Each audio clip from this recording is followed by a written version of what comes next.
This podcast is recorded on stolen and unceded Aboriginal land. We acknowledge the First Nations and elders of this country and join their calls for justice. Always was, always will be Aboriginal land. Bonus Serious Danger. Oh my gosh, this is huge. Very exciting times. First of all, the most important thing, it's Serious Danger, podcast about green politics in Australia. Tom Ballard, Nam, Wurundjeri country, you get the deal. First things first, the most important thing at the world right now is that I'm in Canberra this weekend doing my show Be Funny Challenge Impossible. Tickets are almost gone. If you're a danger dog and you're in Canberra, come along to the Canberra Comedy Festival. We'll have a great old laugh about fascism and the end of the world. Now, we're at extraordinary times, and that requires extraordinary measures, including talking to someone from the Australian Labor Party on this podcast. Can you imagine? Here's what happened. On our episode a couple of weeks ago, we had David Shoebridge on. War had broken out in Iran. I had a little monologue at the start of that episode where I had a bit of a rant, a bit of a shout out to our comrades in the grassroots group Labor Against War. Here's what I said. This disgraceful illegal war, supported by the pro-war, pro-genocide Labor Party. Right, this is my new thing, okay? Labor calls the Greens political party. Let's call them the pro-war, pro-genocide Labor Party because that's exactly what they are. That is exactly what they are. They are pro-war, pro-genocide. They are spineless. They are a vassal state for America. When America says jump, we say, how many people would you like it to help you kill? And it's disgraceful. My comrades in the Labor Against War group, stop hitting yourself. Please.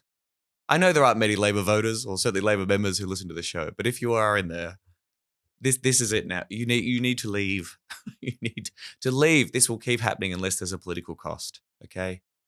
Labor Against War tweeted, appalling to hear Australian government is backing more Trump aggression outside any legal convention. Recognizing the rupturing of the rules-based order shouldn't mean you just let it rip elbow. AOP opposed 2003 attack on Iraq, but it supports 2026 attack on Iran. Appalling. I totally agree, Labor Against War. But what are you doing, man? When do you make the call that this strategy isn't working? There should be a mass exodus of the Labor Party over this. This is outrageous. It is evil. It is fucking evil. And I don't care if one of the people doing it is a queer woman of color. Yas, queen. No. War crimes. Illegal. Get out of there. If you don't mind. Thank you. After that went out, I then received a very lovely email from a listener. You can always email us, hello@seriousdangerpod.com. And it read thusly. Hi, Tom. I'm a member of Labor Against War in New South Wales and also happen to be a long-time listener to Serious Danger. Some Labor members clearly do listen to your podcast. Here's a very earnest response to your call for members of Labor Against War to quit the Labor Party. This person then went on to lay out a number of arguments as to their strategy, as to why they're a part of the Labor Party and what they're trying to do within the party to stop war and genocide. And they also wrote this. Anyway, the point of the above is that I just didn't want you to think that we're blind idiots. We don't see Penny Wong as a progressive icon. We obviously see what Labor is doing and don't have any illusions about Albo. We're trying a strategy that is founded on the premise that the Labor Party's politics are malleable and contestable. We think that democratising and reforming the Labor movement, Labor branches and unions, is the clearest pathway to taking state power, just like you think that independent political action through the Greens is the best path. It was a really interesting email. I really appreciated this person taking the time to send it to me. And I thought, hey, this would make for a great conversation on the show. This person who sent the email very kindly put me in touch with the person who will be my guest for this extra bonus episode of Serious Danger. And we're going to bring you this conversation. Marcus Strom is one of the founders and is now the national convener of Labor Against War. Labor Against War describes themselves thusly: no war, no nuke subs, no AUKUS. This is a grassroots network of ALP members opposed to Australia being dragged into another US-led war. He's also the editor of labortribune.net.au, a voice for the Marxist left in the Labor movement, and is currently running to be a delegate for New South Wales at the ALP's upcoming national conference. I don't know much about that. I'm interested to find out more. Marcus, thank you very much for talking to me, and welcome to Serious Danger, mate. Lovely to be with you, Tom. Great to be here, and hello to all the listeners. Are you safe? Are you going to be given the Fatima Payman treatment for coming on such a Greens-aligned podcast such as this? No, absolutely not. I mean, despite all the control freakery within the Labor Party, the two things you can't do in the Labor Party is vote independently in Parliament. So you have to, and you also can't call for a vote for any other political party. Outside of those two things, I can pretty much say and do what I like. Okay. Well, that's quite good. We might touch on those issues as we develop this conversation as well. But again, I really do appreciate it. We do a lot of Labor bashing on this show, of course. We get very, very frustrated with the Australian Labor Party. It sounds like you also may do a fair bit of that, but you're also within the tent, and I'm really interested to talk about that. I'm interested in your response to my little rant and my challenge to Labor members, and I think that'll form the basis of our conversation. But let's just fill in the picture a little bit more. I gave a small glimpse of your background there. Why don't you tell us briefly just a little bit more about you and your politics? So I am a Marxist in the Labor Party. I am a career journalist. I used to work at the Sydney Morning Herald. I was deputy foreign editor, science editor there. And for 5 years after that, I was the president of MIA, the Journalists Union. Been a lifetime trade unionist. I now work at the University of Sydney, though have to say I'm here very much in a personal capacity. That's just where I work. But I am also on the National Council of the National Tertiary Education Union, my other union. I'm a member of two unions. Yep. And possibly against my better judgment, in 2022-23, I was press secretary to Ed Husick soon after Labor won government in 2022. So I helped set up, and I worked as a press secretary in Canberra, which was a real eye-opener.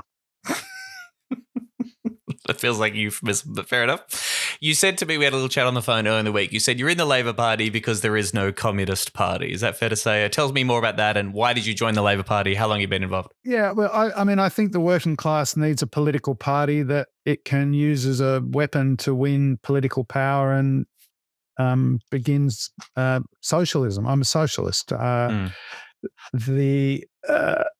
I think that in the absence of a mass Marxist party, I think the Labor Party is a legitimate site of struggle for socialist politics. I'm not saying it's the only place that you can struggle for socialist politics, but it is a very relevant one. Most workers still vote for the Labor Party. A lot of trade unions, still affiliated to the Labor Party. People vote Labor to keep the horrible Liberals out, which is a sort of a negative expression of class consciousness, if you will, in an atomized form. But I say that there's the way a lot of people get disillusioned with the Labor Party. I don't, because I've never been illusioned with the Labor Party. Since it was founded in the 1890s, it was founded on the basis of the White Australia policy. It didn't abandon the White Australia policy till the 1960s into the 70s with the Whitlam government. It's supported imperialist wars. It's been a deeply racist party historically. But in some senses, it's been an expression of working class consciousness as it is and as it exists within capitalism in Australia. The Communist Party for 60 years, from when it founded in 1920 through to when it dissolved in 1990, and its various offshoots, kind of acted as an external brain for the Labor left. And I think with that gone, the main factions in the Labor Party are no longer ideological. I think I call them job placement agencies now for aspiring careerists and hacks. I'm not formally a member of any faction in the Labor Party. So the difference between the Labor left and the Labor right, it's doesn't exist politically as far as I can see. What are you talking about? Alvo's from the Labor left. He loves fighting Tories, and he's our Prime Minister, and that's why we're also left wing. Yeah, well, I think his like the Ouroboros, the snake that his very victory consumed the institutional left. But I think they're under a lot of pressure at the moment because this war, the war that Albo signed up to in Iran, is deeply unpopular in the Labor Party. I'm not allowed to talk about me campaigning to be a delegate because it's against a rule. That's the only other rule. Depends when you go to air, of course. But I've been calling a lot of Labor Party members and talking to a lot of Labor Party members about the war in Iran, and it's up until now we've been saying Labor Against War that AUKUS is going to lead us into a US-led war. It's going to happen. We thought, with China and it sounded very abstract in one sense, but now it's not abstract. And AUKUS has led us directly into a war as we unfortunately thought it would. And because Albanese, Miles and Wong dare not, poke the orange one in Washington, lest we never get the submarines that we're never going to get, then they've just kind of bound themselves to this. And they were the first cab off the rank to say, yay, this war. Yes. I mean, it's incredible in one sense, but that's a direct logic of this policy. Yeah. Yeah, and I want to come to more to that in more detail in a moment. Sorry, just before we move on, I mean, you're not looking at the Australian socialists, this kind of national configuration of people growing out of the Victorian socialists and that movement as a parliamentary party or a parliamentary force. Are they just too marginal and too weak? Yeah, I think that's kind of an inchoate kind of expression of what I might call the party question for socialist groups. I mean, all the different socialist groups exist as sort of fragments of 20th century Marxism, and most of them haven't really thought through their past. And until we can explain the 20th century and what happened to the Soviet Union, what is China, how can we make socialism a logical answer to the world's problems for the working class, then I think they're just going to run around in circles. But, good luck to them. I think it's an interesting development.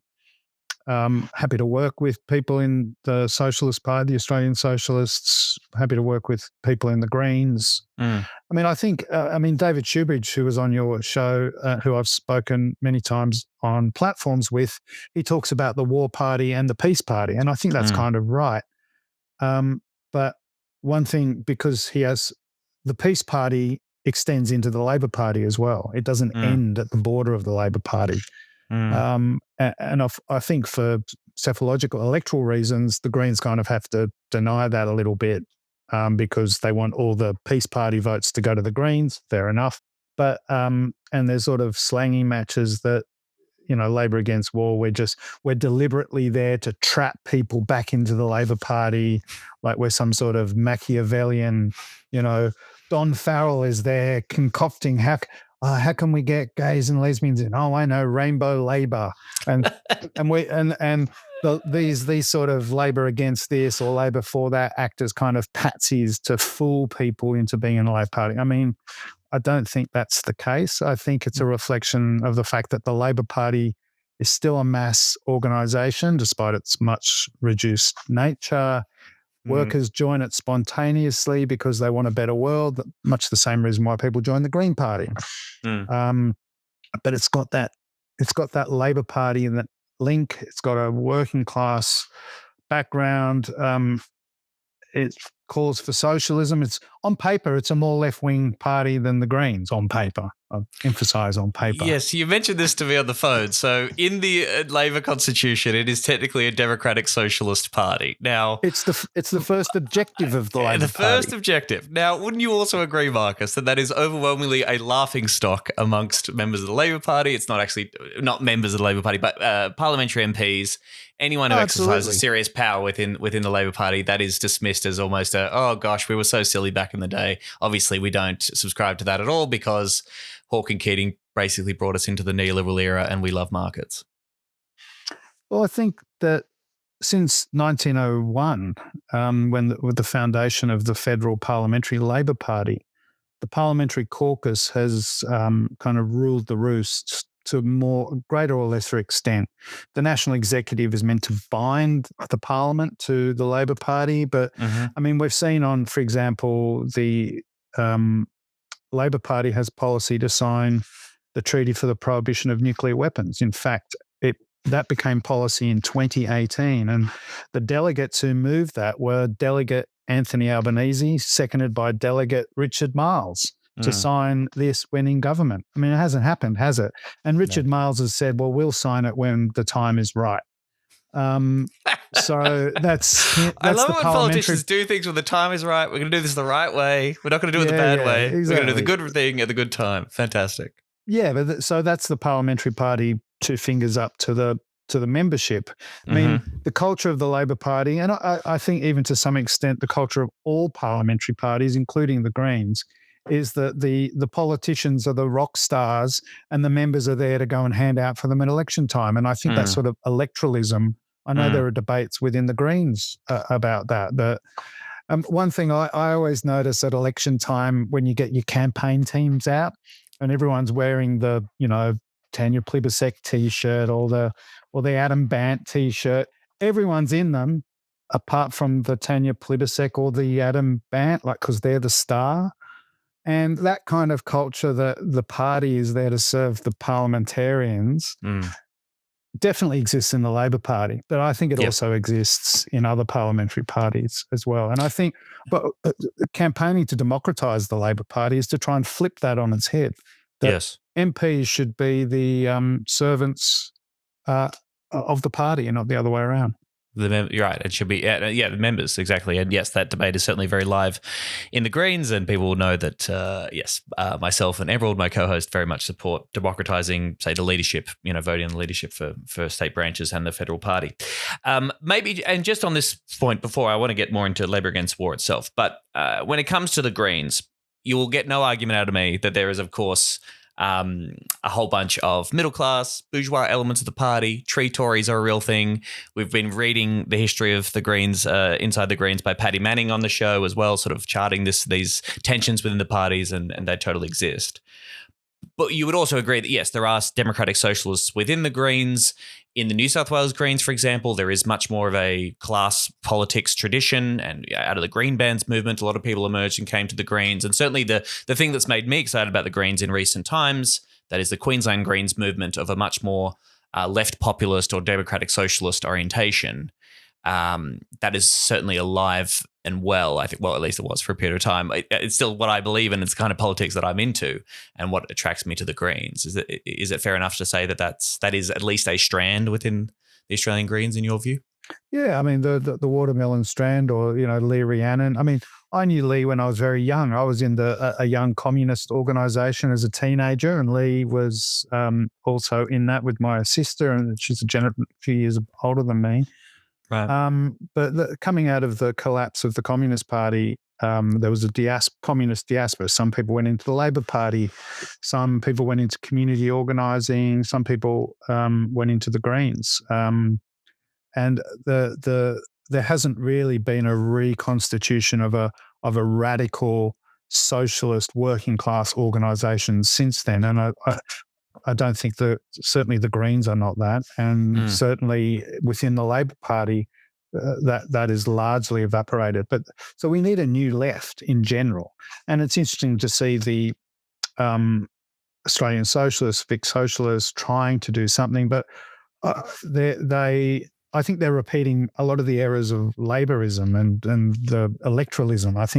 I think as soon as, if they ever get anyone elected, they're going to repeat all those same problems. I think we need a new left that can contest seriously for power and be an attractive pole of attraction for working class people, not just sort of feel good issues, which I think, the Greens are kind of the Labor left in exile, I think, in that sense.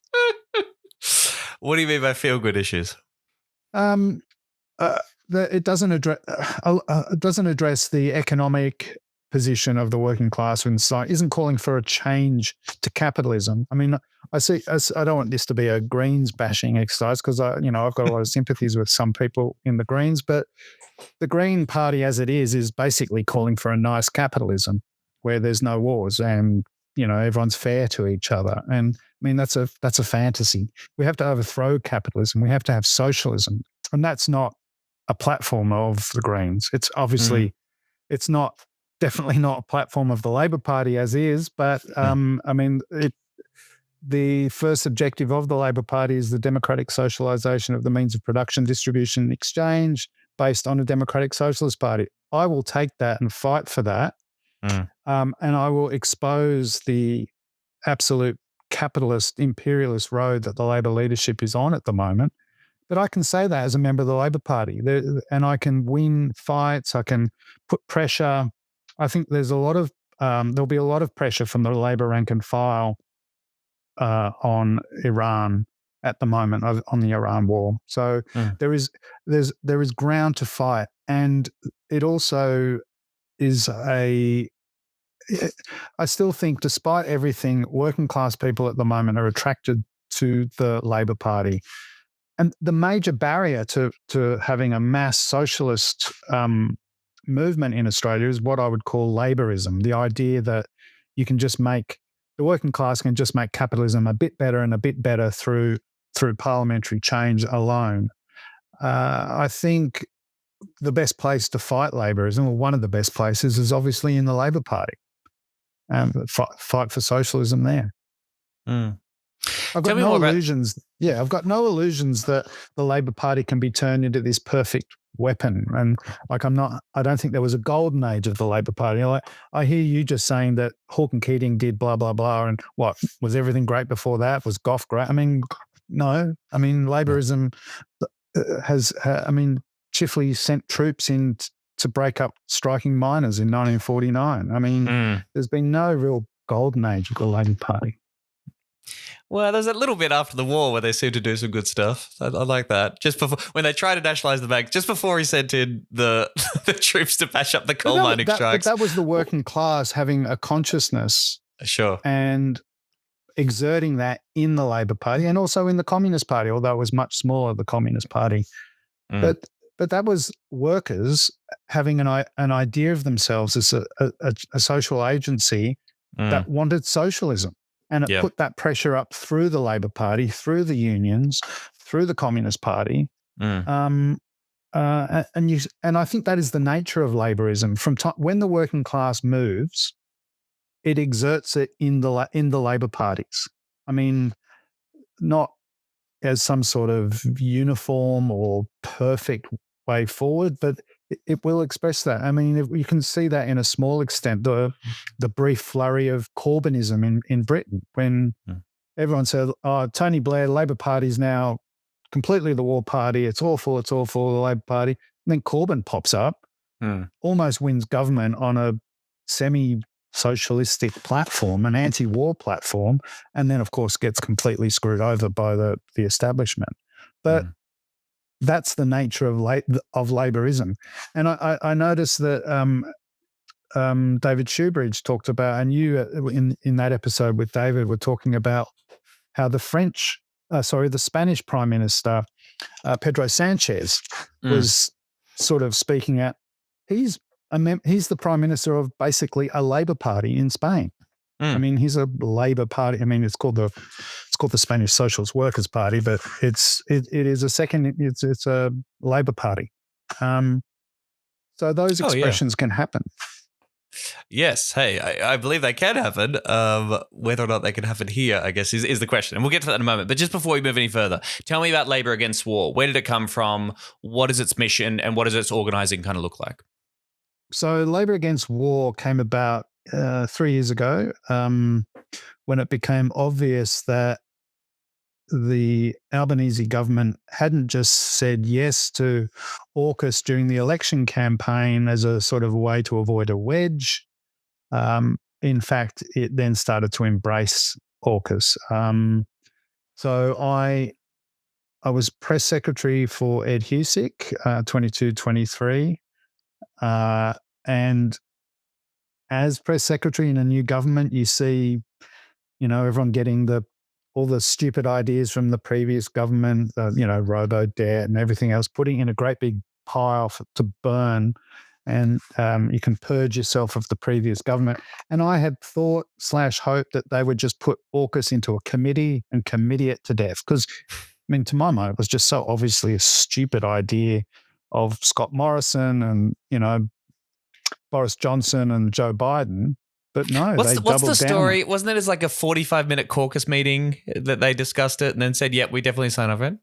Morrison gave Labor 24 hours to say yes or no before they announced the policy. I think it never went to caucus at that point. The leadership considered it for 10 hours and said yes. It did eventually go to caucus. Right.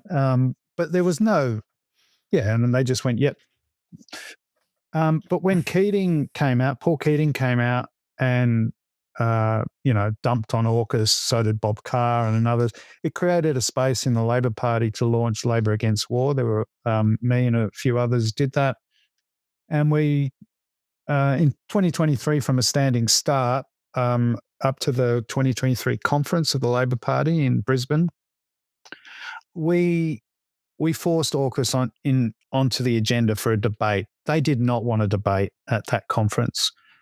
We quickly passed anti-AUKUS motions at dozens and dozens of Labor Party branches, state and federal electoral councils, and we started to find that there was a bit of a coalition and we had Josh Wilson, who's the member for Fremantle, spoke at conference.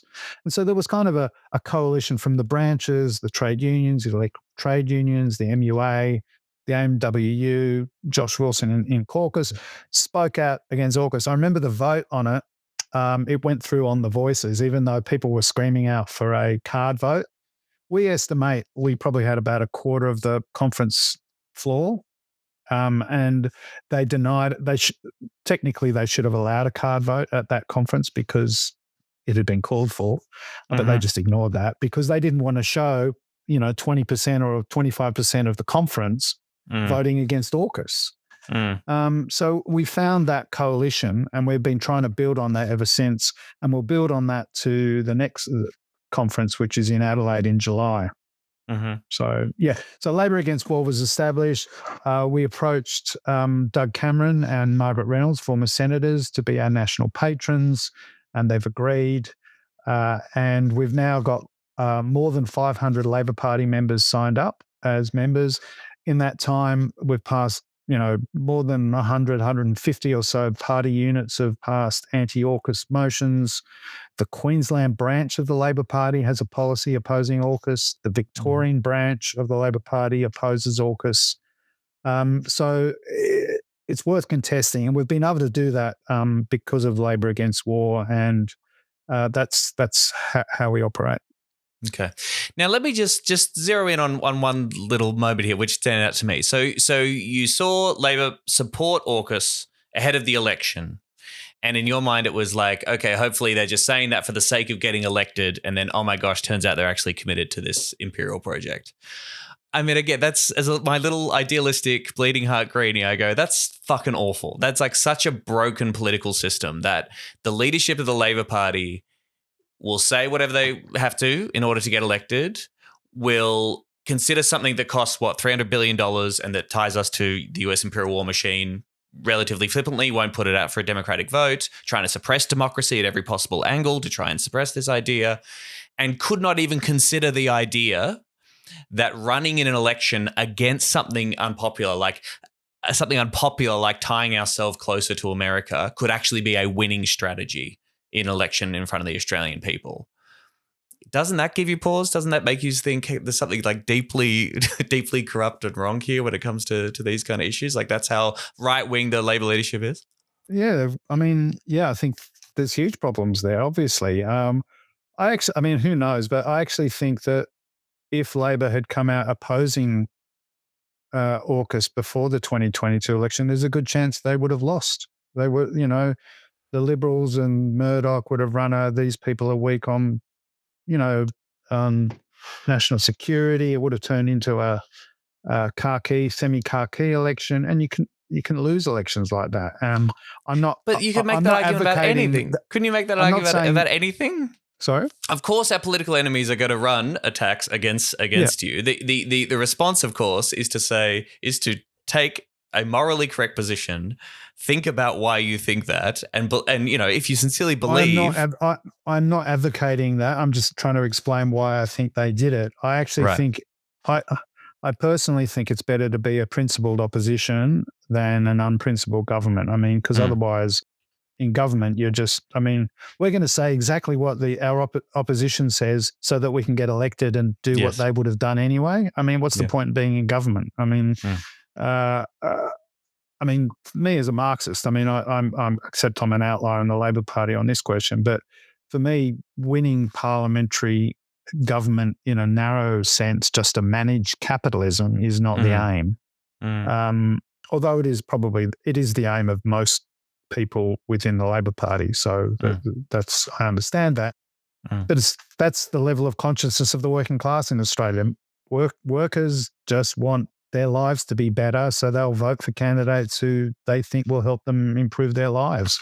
And that's the sort of pinched nature of our democracy at the moment. That was it Mark Fisher or something. You know, people can imagine the end of the world more easily than they can imagine the end of capitalism. We're still in that level of consciousness. And our job is to get people to imagine a world without capitalism, be optimistic, not just say the option is between, you know, the gruel of capitalism or war and, you know, devastation, environmental devastation. I mean, that's where people, I mean, it's a pretty terrifying world at the moment. Yeah. I mean, I'm just thinking, you remember after the Manchester bombing when Corbyn goes out and gives a speech in which he says, hey, this is horrific, and maybe this has something to do with our constant involvement in the Middle East and our participation in imperial wars. And of course, as soon as he says the speech, the political media establishment of the say, he's done. This is it. You can't say this. What an outrage. This is disgusting. And of course, no, his polling goes up because he's actually telling the truth. He's giving an explanation and telling story about this horror that we're seeing, and that actually drawing the lines for people and making it clear and telling a story about the way that global capitalism and imperial wars lead to these kind of horrific outcomes. And people say, oh, yeah, that actually makes sense. This guy still feels like he's telling me the truth. And that was actually a winning political message for Corbyn. And it just seems like that kind of talk is completely foreign to the likes of the leadership of the current Labor Party.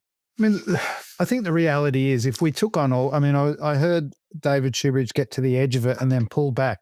If we did drop AUKUS, drop ANZUS, say that we are now neutral, no matter who the US president was, Trump is just particularly, you know, aggressive about it at the moment. But it could have been the nice smiling assassin, Mr. Obama, who, you know, they would have sought their retribution. They would have, they will seek to punish countries who try and break from their hegemony. In some cases, it will be to obliterate them by B-2 bomber, which is what happened to Libya. In other cases, it will be to try and freeze them out of trade or technology, or which is probably, and Australia would have to deal with that. How would we do that? And you can't do that in isolation. That means building a mass movement, not just in Australia, but throughout Asia and the Pacific, that says, no, we won't put up with imperial hegemony anymore. We're going to say no, and you need a cross-country alliance to do that. We can't just do it on our own in Australia, and that's why I'm an internationalist. That's you need a global movement of change. You can't just be stand alone as a country against the might of the United States. So yeah, as well, an independent foreign policy means an independent defence policy means engaging with our region positively, optimistically. It's going to be a long path, but it is essential. I mean, you mentioned Corbyn. I mean, I was at the anti-Iraq war demonstration in London in 2003. I'm just going to look because I pulled it up on my other screen. He said the Iraq war will set off a spiral of conflict, hate and misery that will fuel the wars of the future. He also mentioned Palestine. He said, you cannot humiliate the Palestinian people in the way that they have been humiliated and not expect some problem in the future. He said that too. I mean, I'm not a massive Corbynite. I mean, but I think as a rallying politician, he showed that if you stand on principle, you can gain a mass audience of people who want peace, socialism, anti-war message. It's quite interesting. He also, remember he said that if he was Prime Minister, he would not use nuclear weapons. And he was called mad and lunatic. And I don't know, you see Tony Abbott's got his own blog at the moment. Have you seen that? No, I haven't. I haven't looked at it a lot yet. Yeah. It's completely, this lead one at the moment is saying, there seems to be a pathological reluctance to use lethal force in the current Labor government. I mean, he's trying to say people who don't want to murder people are pathological. Pathological. Well, it's like that's how inverse their worldview is to what most people think. Well, he's a veteran. He served on all our beaches, to be fair, so we should respect him and the kind of work that he's put in over the years. All right, so let's go back to these question of war and violence and the big issues that you focus on. I actually think it sounds like we're very much on the same page on these issues. We perhaps just differ with strategy, but just to spell this out for folks who are listening, Labor Against War acknowledges that Israel's committing a genocide in Gaza and that the Labor government has been complicit in that genocide. Is that fair to say? Yeah, we work closely with Labor Friends of Palestine, who's been campaigning in the Labor Party on this issue more than us. We kind of had a bit of a division of Labor. I'm a member of Labor Friends of Palestine, but we've tried to focus on AUKUS as Labor Against War. But there's obviously overlap that if you're supporting an imperial project, then Labor Friends of Palestine has definitely called out the genocide. I definitely think that there has been a blind eye turned to the genocide in Israel against the Palestinian people. There's definitely a huge audience in the Labor Party for that. We saw in the March for Humanity over the Harbour Bridge, Labor MPs and former Labor MP, my old boss Ed Husick, marched. He's been even outspoken on the Iran war. He's saying it's clearly lays outside international law. So, these things clearly overlap. They overlap. Yep. We've talked a lot about AUKUS. Obviously, you're against AUKUS, as the Greens are. The Greens very much oppose that program. Presumably, both it's, not going to happen. We're not actually going to get the submarines. It costs an insane fucking amount of money, and it further ties us within the US imperial war machine, and just, basically we'll see us sign up to whatever insane conflict the US moves through next. Those kind of the main objections that we all have on against AUKUS. Yeah, it's kind of frozen the. I sometimes think, and I think it sometimes sounds like a bit of a low blow personally, but I do often think, what would Tom Uren think of his protege? But I think that's a serious question to ask of Anthony Albanese, that here he is leading a government that is supporting an immoral war, an illegal war, a war of aggression against Iran. Collective self-defense, Marcus. Collective self-defense. Sorry. He's also given diplomatic cover to a genocide, when this is a guy who helped set up Parliamentary Friends of Palestine. So he the opportunism inherent within Laborism as a political category means you will be you will take it to it's taking it to its logical conclusion here to be in office. Do anything to be in power. Because the idea is, well, if we're in government long term, we'll do some good things. We might have to make some horrible compromises. I think that's what's in their head. We might have to make some horrible compromises that you dirty lefties don't like. But by doing so, we stay in government and we make, we increase childcare allowance, and we do this, and it's this kind of military Keynesianism or bread and circuses kind of. It's like we'll do these incremental things that the Liberals would never do, and we have to make all these horrible compromises because of how bad the world is at the moment. So they're not trying to lead. They're not trying to change the world. They're just trying to manage things as they are and make small improvements. And that's how I think they help themselves sleep at night. We've slightly increased this category of the closing the gap statement, even though these categories went worse. So I think it's a horrible political program. It's so pessimistic.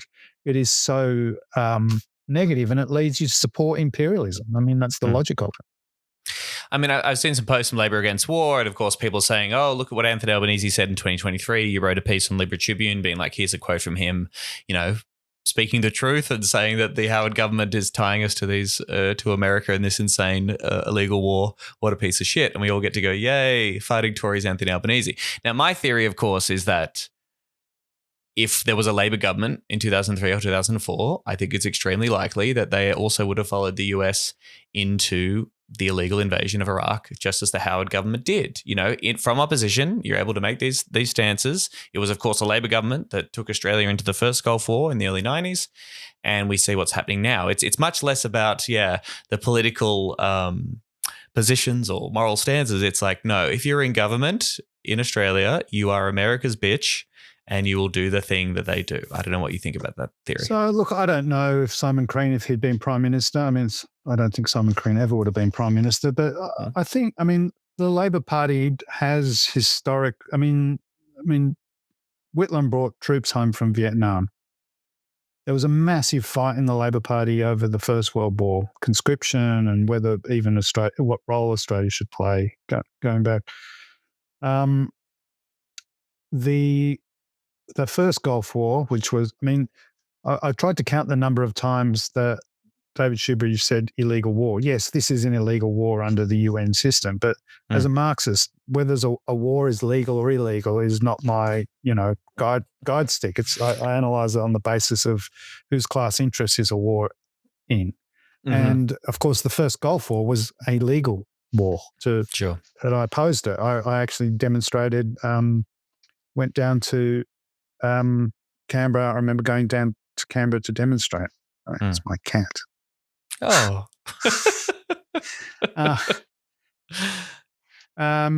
So I think it's possible Labor in government then could have opposed it. I don't know. These things are a question of class forces, of politics at the time. I know my local MP, Tanya Plibersek, recently celebrated 10,000 days in Parliament, I think it was. And she sent something around saying one of the proudest moments, she listed some of her proud moments. One of them was handing George Bush a petition opposing the Gulf War. So I look forward to her handing someone else a petition opposing the Iran war. I don't know. Are we going to see that? I'm going to ask her to do it. But the Vietnam War is interesting. It sounds like you've got some sort of, the Labor Party was kind of okay-ish until Hawke and Keating and the Accord and neoliberalism. I don't know. And before No.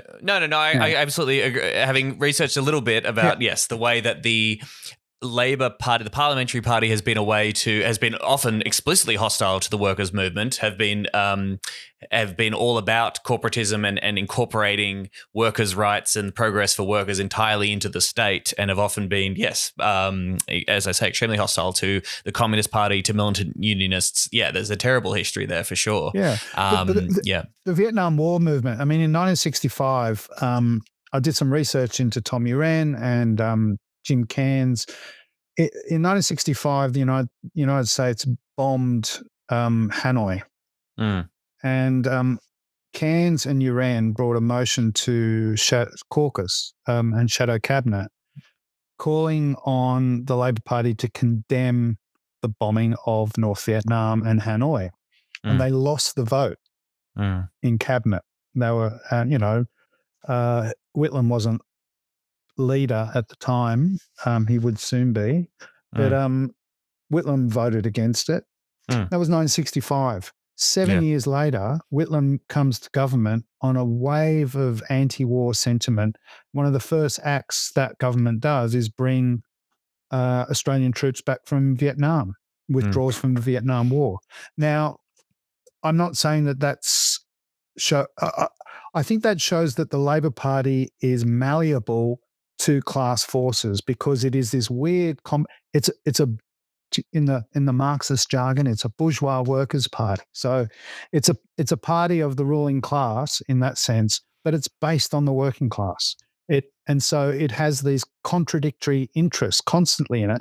And so when the proletarian, the working class, is more active in a society, that has an expression within the Labor Party. And I think we saw that in the 60s and 70s.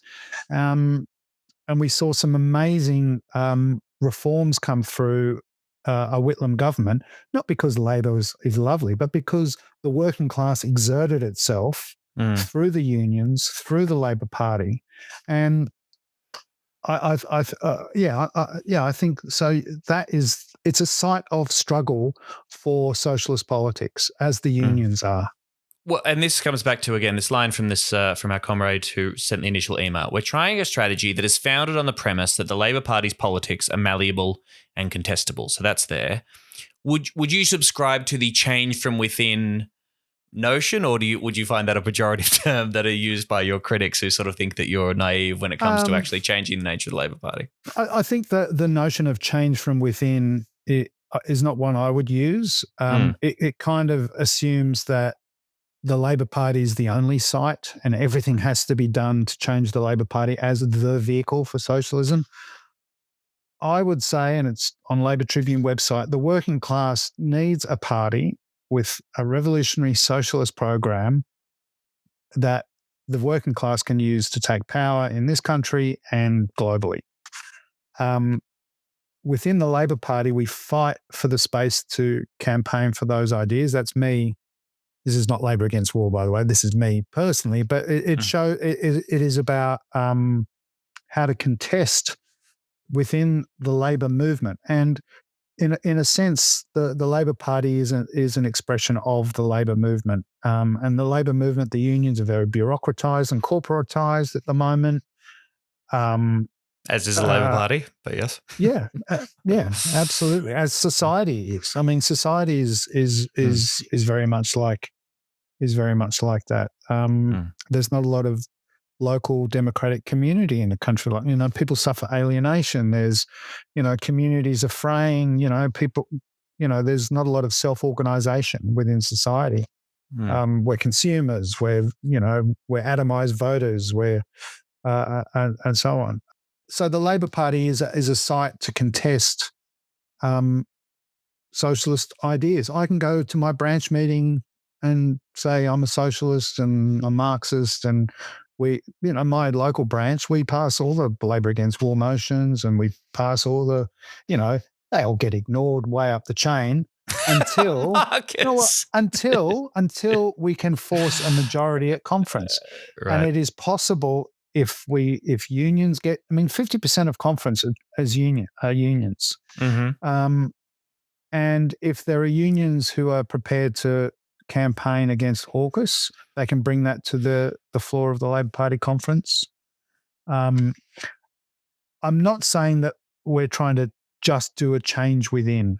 I think that if we're going to use David Shoebury's idea that there is a peace party or an anti-war party or an movement of anti-militarism, it is broad, it is in the unions, it is in the Labor Party, and we need to seek a way to unite that in a way that can change society, that can force change on the government.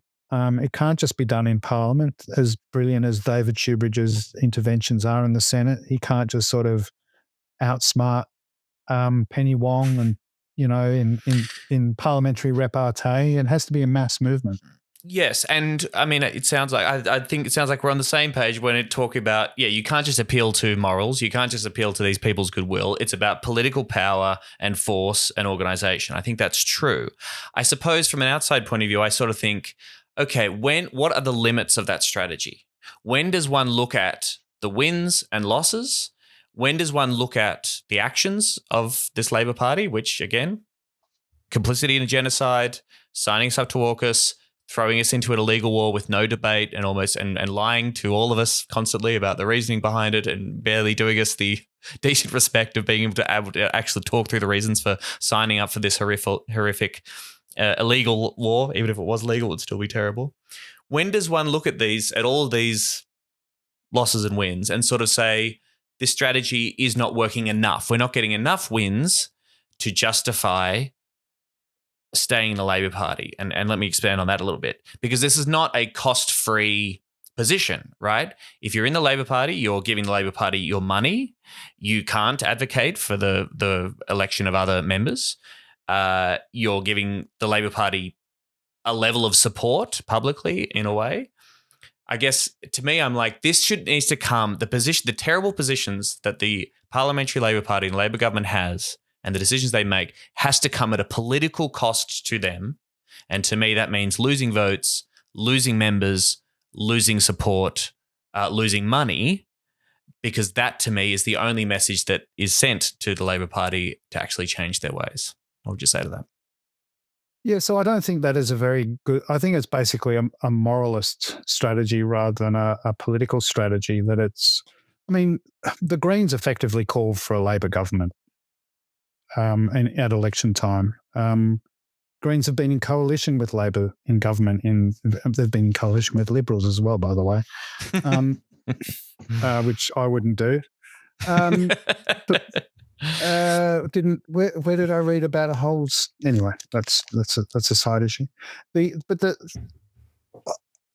think the point is, I have to call for a vote for the Labor Party. Well, I actually don't have. I just can't call for a vote for anybody else. Mm-hmm. If you're an MP, if you're a Labor MP like Anthony Diadam in New South Wales, who has been brilliant on Palestine, has been to most of the Palestine motion. He's a central figure in Labor Friends of Palestine in New South Wales. He's a New South Wales parliamentarian. He says, I am only voting for these awful anti-protest laws because I have to as an MP, a Labor MP. And it's what you can just say, you should just resign. And then, okay, then he's out of Parliament. He doesn't have a voice. He can't mobilise around. He can no longer mobilise as that. Yes, it's a compromise, but I think we as a movement, as an anti-war movement, are better off if we have some people in the Labor Party arguing the case, putting pressure internally. I'm not saying it's the only place that this has to take place, but I think if we all just pulled up our sticks and walked out and said, and leave the war party to itself, well, okay, what would that achieve? I don't think that would actually hurt the Labor Party leadership as is. They would just go, okay, bugger off. We don't care. Well, if everyone joined the Greens, we turned the Greens into a mass working class anti-war party that actually took votes. If everyone joined the Labor Party who was a socialist, then we would have the numbers and blah, blah, blah. I don't think either of those arguments work. Well, let's see what happens when this podcast comes out, Marcus. I think we could change the world here. That'd be good. I think it's what the working class wants to do, and at the moment, it doesn't really even have an idea of itself as a class anymore. That's been smashed by neoliberalism, by the victory of Thatcherism, and her slogan was "Tina, there is no alternative to capitalism." Unfortunately, we haven't emerged from that period. We're still in that period of it's war, barbarism, and capitalism, or that's it. That's what you got. That's the best. And we haven't, as a global movement, been able to explain that actually the world can be better. And I don't think the mass of humanity has grabbed hold of that idea and made it its own, the way I think it did at the end of the First World War and to a certain extent at the end of the Second World War. That's why you saw reforming governments in Western Europe, the Marshall Plan to stop communism. I don't think the Soviet Union was socialist or communist, but let's not go there. But I think there's no mass movement for change.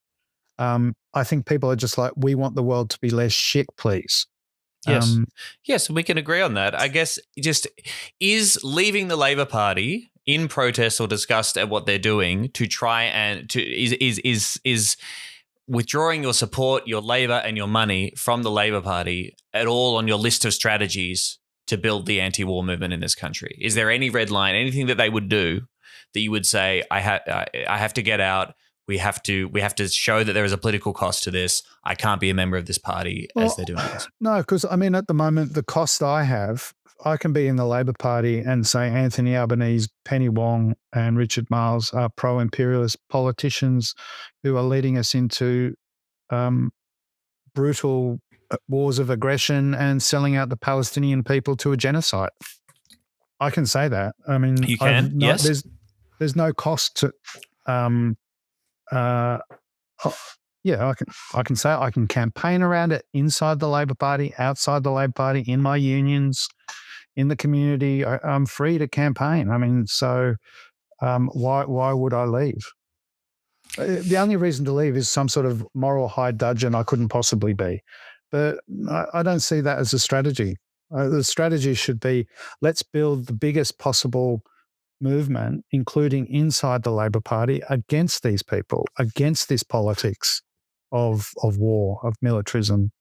And let's win the trade unions to it. You don't think if we accept that the Labor Party as it exists and the Labor Party leadership primarily are focused on power and hanging on to that, which in their view is hanging on to seats in the federal parliament, you don't think that presenting a serious challenge, an anti-war challenge, a left-wing challenge to Labor MPs from a party to Labor's left, if they could actually lose seats over this issue, right? And whatever you say about Shoebridge, there is a party at the moment who's out there that's saying that this war is bad, it's illegal, we shouldn't be doing it. That's the Greens. So let's look at the last not a real political election. Threat. Let's look at the last election. There was no real expression. There was a mass Palestine movement and discussed, but it didn't lead to the Greens getting a surge of seats. In fact, the Greens went backwards in Parliament. So walking out just to build, the Greens, which it doesn't even stand for socialism. There's no upside for me there. I don't think there's an upside for the workers' movement either. I think that causing maximum pain within the Labor Party, both the Labor Party leadership on this question, from both within and outside in social movements through trade unions. So I'm a member of two unions. One is affiliated to the Labor Party, one is not affiliated to the Labor Party. And I campaign for the same politics in both unions.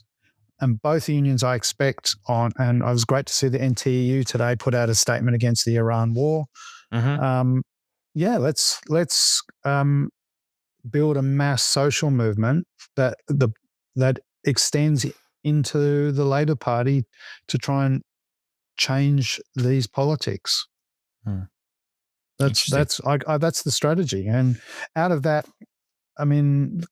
maybe a new party will emerge from within the Labor Party, from outside the Labor Party. I don't know, but the working class does need a party that can actually challenge capitalism, not just ask for it to be nice, because it can't be nice, can it?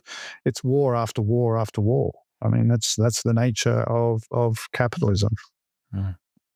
So, and look, we've got to wrap up because you've been very generous with your time, Marcus, but I could probably talk to you for another 6 hours. From here, okay, so if we agree, we've got similar goals here, similar things to do, and I sincerely wish you well within the Labor Party, and I really hope if there is a way, using internal mechanisms to, make the Labor Party less war-friendly, I'm all for it. But how would it seriously work? So if you manage to get mass endorsement from Labor's, from unions and members within the party at national conference, if conference passes a motion opposing AUKUS, that doesn't necessarily bind the parliamentary party to it does exit from actually. AUKUS? Under the rules, the parliamentary party is bound by the national platform. They have ways and means of getting around it, as the exhibit I gave on it's Labor Party policy to sign the treaty on the prohibition of nuclear weapons. They haven't done it yet. They say they are going to do it when the time is right. Correct. But if we got a majority of conference to remove AUKUS from the national platform, which is which I don't think we will at this conference, then if we did, it would then create a crisis within the Labor Party, within government. It would embarrass them. It would create a space to force a mass movement. I'm not saying it would just solve the problem like that. I don't think that Richard Marles would just turn around and go, "Oh, conference, all right, yeah, sorry, Donald, conference has voted against AUKUS. We don't need the subs anymore." I don't think that's not what would happen, but it would create a crisis that would demand a new politics. So I think what, for people not in the Labor Party, what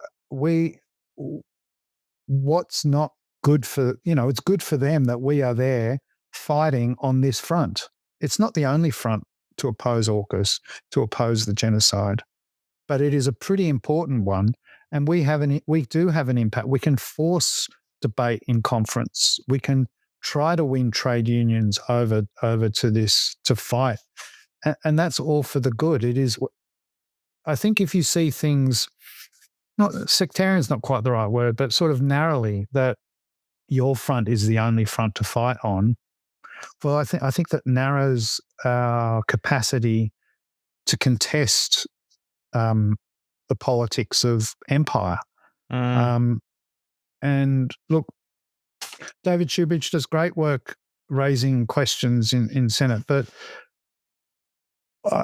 the Greens are not a potential vehicle for taking state power. I don't think they ever will be.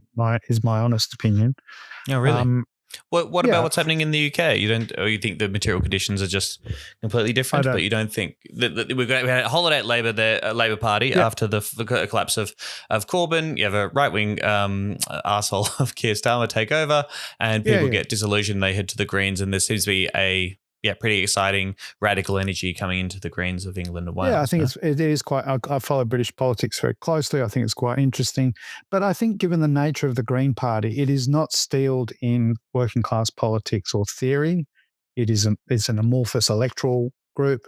To the extent the Greens get successful, I mean, the Greens have been in coalition with the Liberals. Look at the Greens in Germany. I mean, they're kind of a pro-war party in Germany to some extent. They support. I mean, the German Greens have supported the bombing of Serbia in the 90s,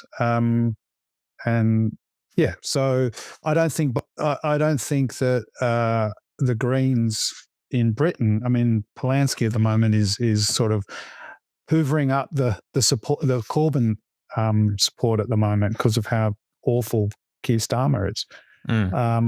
And there is that polarization.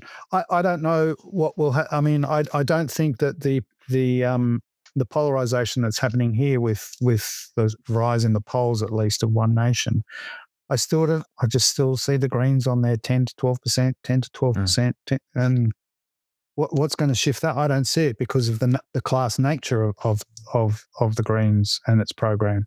And that is why I think the Labor Party opens up a much more fertile terrain to try to win workers to radical politics. I'm not saying it's the only site to do that, and good luck to everyone else trying everywhere else, and maybe we'll meet up in the future and reunite again the movement. But look, let's see. Let's fight and see. There's a lot at stake. Yeah. It is. I mean, these forever wars are completely skewing. I mean, these wars can flip out into a nuclear war. I mean, this is a serious threat to humanity that we're seeing, and we've got to get our act together. The anti-war party has to get its act together to win.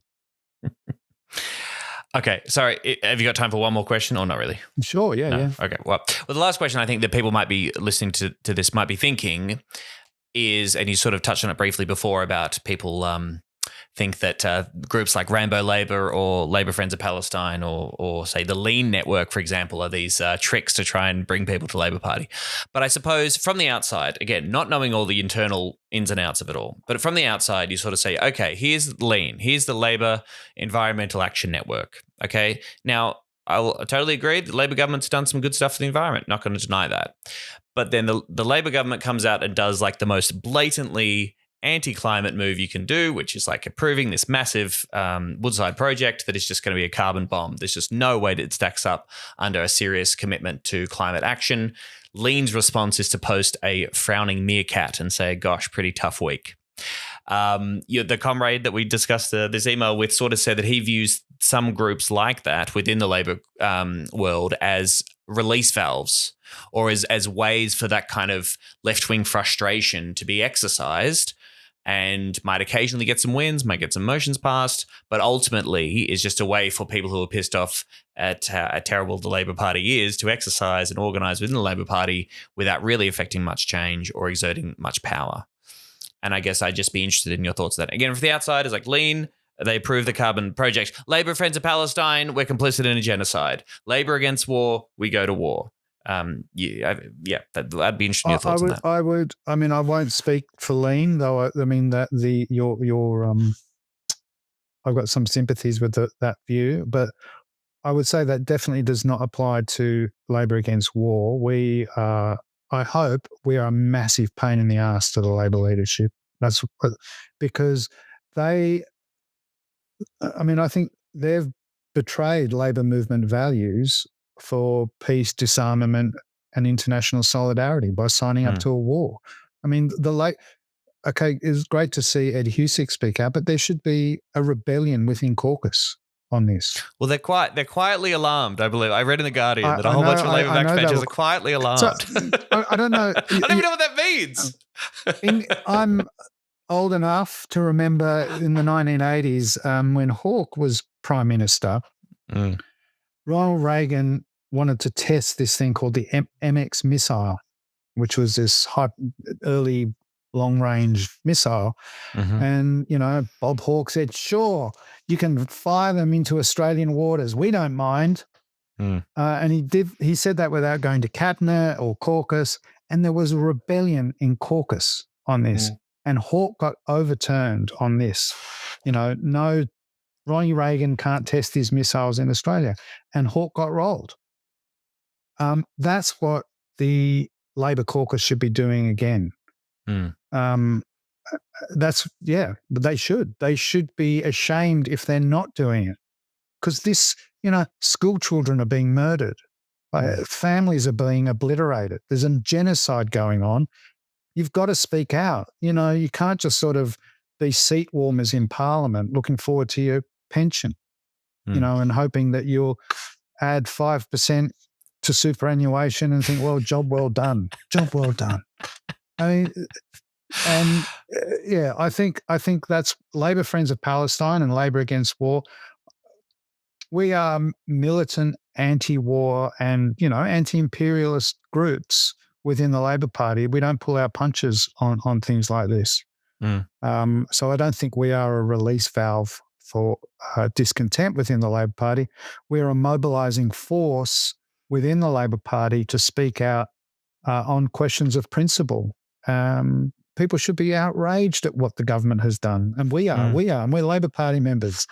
And join with us in, contact your Labor MPs. And if you're in a union that's affiliated to the Labor Party, demand that your union vote against AUKUS at National Conference. The more pressure, the better.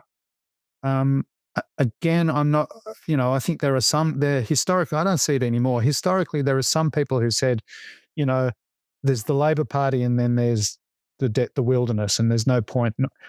That's not my attitude. I think there are socialists and peace campaigners, all over the world and all over the society. And we need to find ways to work together.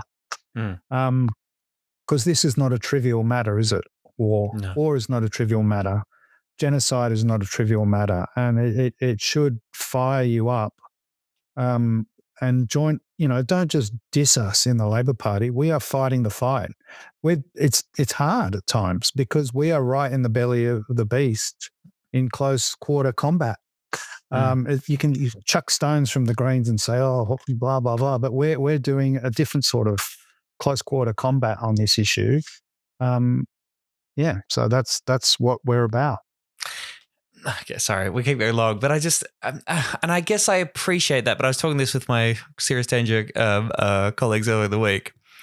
Would you appreciate from the outside at least, okay, and most people aren't in the Labor Party, okay, and most people maybe aren't engaged with politics, certainly most people aren't engaged with foreign policy necessarily, but, let's say the vast majority of people who give a shit and think this war sucks. If you're not invested in the intricacies of internal Labor machinations, from the outside, you want a politician who tells you what they think and it says clearly, this war is bad, we're against this war. That's our position, right? Like that's a pretty reasonable desire, and that is something that I hang on to with the Greens. Like, at least there are these people here who are telling the truth and are saying quite clearly, this is bad, this is what we stand for, this is what we have to do, and they don't try and bamboozle you with a million pathetic weasel words and insult your intelligence by talking about collective self-defense and avoiding the issue as to whether or not it's a legal war, and won't even say the word genocide. Yeah, I mean, that's what we're fighting against. I don't. The call's coming from inside the house, Marcus. Yeah, I know, and I'm here to pick the phone up. Fair enough. Look, I think that. In my point of view, the Greens aren't saying the truth, which is that you have to overthrow capitalism. That's the only way you can get rid of imperialism and war, is by abolishing capitalism and the profit motive from society altogether. There's no politicians in Australia saying that, are there? I mean, and that is the truth. You can't have a nice capitalism. Yeah, Purple Fingers are saying that, I guess. Yeah. Yeah. Well, good luck to him. Hi, producer Mike here. If I could just ask a question. So, Marcus, I take your point that if the Greens are going to back Labor in the Senate, then I guess it's sort of like being in Labor but with more steps. Then do you think what you're actually, both you and Tom are arguing, is that both you and Labor and also the Greens Party should withdraw support from Labor and, stop their government from doing anything, and withdraw support for this government? That's a matter for the Green Party. That sounds like a weasel word politician response, doesn't it? Look, all I would point out is that despite what you're saying is that you shouldn't, that there's something even within the Green Party that says, in a negative way, having a Labor government, even a terrible one, is some sort of expression through our parliamentary system of a working class, if you don't like saying working class, a common person's desire to have a world that isn't shit. Yeah. And the overwhelming majority of Australians want that. And that finds an expression in the ballot box by support for the Labor Party and also the Greens to a certain extent. The Greens are kind of the ALP left as was in exile to a certain extent. And it makes sense for the Greens to seek coalitions with the Labor Party. Don't know why they do it with the Liberal Party from time to time. There's only in Tasmania. That doesn't count. That's not a real state. Come on. I guess they were trying to do it in the ACT, which I don't know what the fuck happened there. In the ACT as well. Weren't there some mass resignations? Anyway, I won't go there. You've probably dealt with that in another podcast.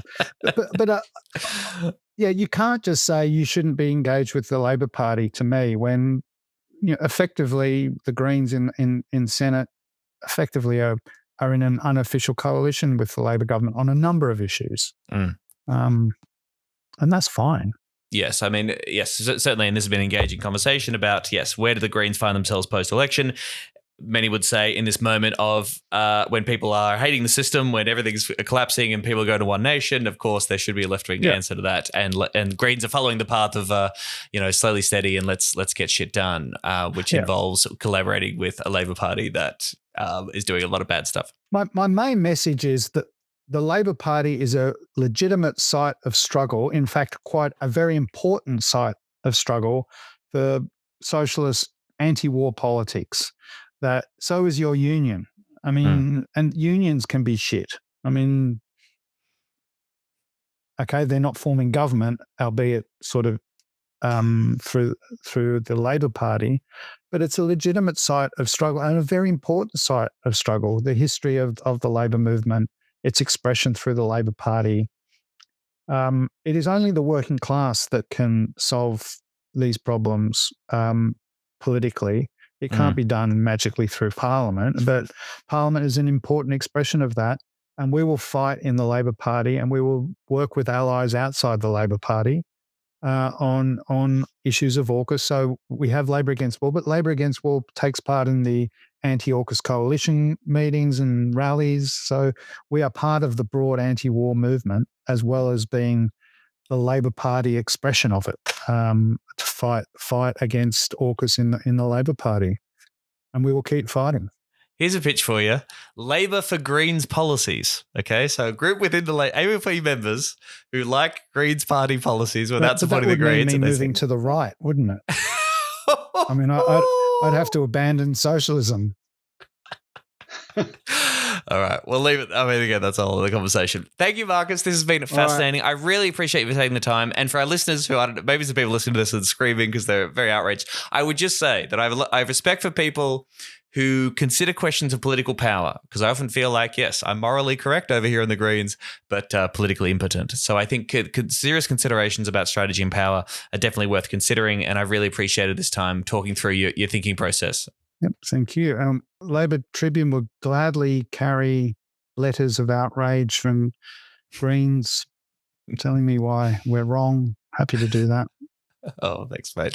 Labortribune.net.au is the place to go to read more about that, including a piece from Marcus himself on why there is no public support for this illegal war in Iran and how we've got to stop it. Thank you very much for talking to me, Marcus. I really appreciate it. It's been great. Thanks, Tom. Serious danger to Australia.